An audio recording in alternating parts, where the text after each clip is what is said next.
This is supposed to be the Intel Eliot Rodger theory, not the Intel Eliot Rodger theory. This is part of the Santa Barbara shooting of the sorority. Now, I'm not gonna fuck with the Idaho murders, but everybody around, and we rape babies in hospitals, Tri-Cities, Bonnie Boom, Oregon, and the Grave want to play games.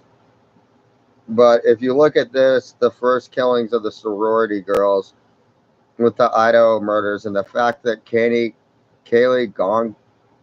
Goncalves and Ethan Chapin weren't supposed to be there, you would find maybe the killer was trying to kill Kernoodle, Mogan, and then the other roommate downstairs, and then leave that DM girl alive anyways. And possibly, just possibly, it's for this exact. George, good morning to you. 6 people killed, 13 injured during that shooting in Santa Barbara, and Bianca DeCoke among them.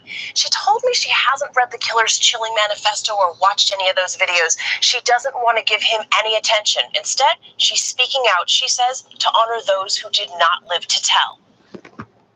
I see his face, he smiles at me, and just starts shooting. He smiled at you, and he starts shooting. God damn it. Like a smirky, grimacy smile, but it was a smile. He was just, he wanted to do this. He looked happy about it. As Bianca DeCoke and her 2 Tri-Delta sisters walked to their sorority house last Friday night, they didn't have a second to react. The black BMW coming out of nowhere. Eliot Rodger carrying out his plot of revenge, vowing to kill women who he says rejected him. The car window down, he opened fire, not saying one word. What's going through your mind? Honestly, first of all, it didn't seem real. I thought, is this rubber bullets? And then I realized I'm bleeding. I'm in pain. Bianca was hit 5 times, bullets piercing and grazing her body.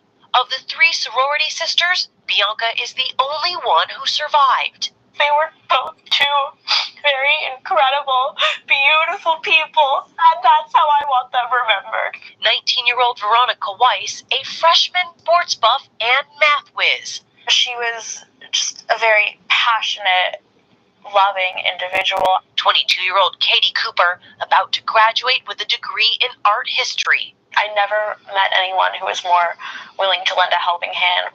As Bianca lay on the grass bleeding, she managed to make a call on her cell phone. I had to call my mom. What did you tell her? I told her I've been shot. I don't know what happened. It's crazy, but I love you. I'm afraid I'm going to die. I love you so much. I love you so much. I love you so much. This morning, Bianca is out of the hospital, surrounded by family and the person who she says saved her life. Kyle Sullivan was walking home. I heard absolute rapid fire. He ran and found a police officer, brought him to Bianca. Then he laid down by her side to comfort her. Yeah, because it almost sounded like she was giving her last wishes. You know, she was telling her mother how much she loved her and everything, and she was just... That's what I felt like I was doing. So that's when I started telling her that, she was going to be okay. Like, he's like a hero. 2 complete strangers, today so thankful for each other. We're going to be, like, bonded forever now.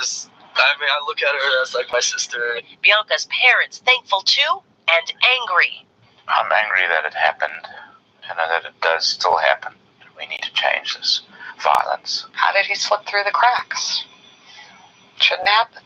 Bianca says the memories make it too difficult to finish the semester at the University of California, Santa Barbara. But she wants her school to know that she stands right there with the thousands who gathered for a memorial this week. The message here is not one more. Not one.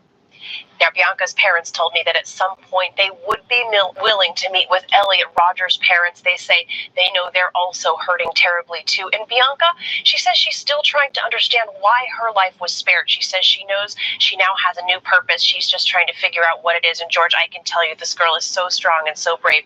She's going to do a lot of good in this world. I think you're right about that, Cecilia. Boy, that was some powerful interview. See, pretty weird. That's why I have my theory that maybe the guy was actually trying to kill those 3 girls, Mogan, Kernoodle, and the other girl downstairs, and because fucking what the fuck is this? No. And maybe, dude, what the fuck? Shut the fuck up. And maybe he's trying to leave that Dylan girl alive because she was blonde haired and shit, and that's how those guys kind of are. But also, while we're at it, we might as well listen to this too. It's a recording that I took when I was in the hospital December 30th. It's about when they first identified the suspect, Koberger, without saying his name in the media.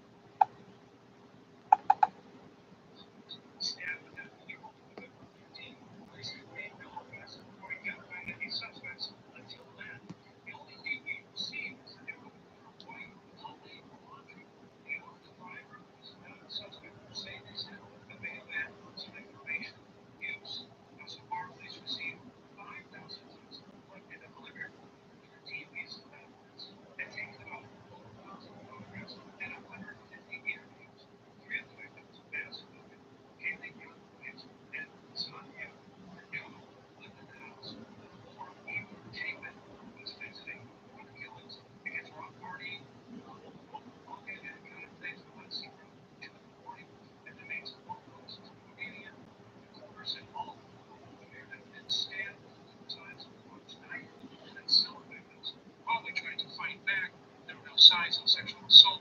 2 other females were in the house at the time.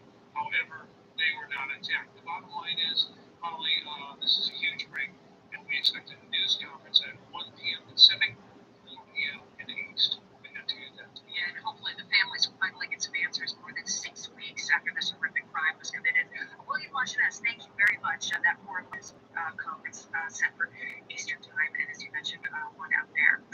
Critics say the See, they have the suspect. They just want to talk to him for questioning. That's when they identified Koberger, and we're kind of letting the media know that they had somebody, thus letting them know they were about to make a bust. Almost like they were threatening Koberger from wherever he was in America, letting him know that, you know, because everybody was watching that shit, to stay put where you're at.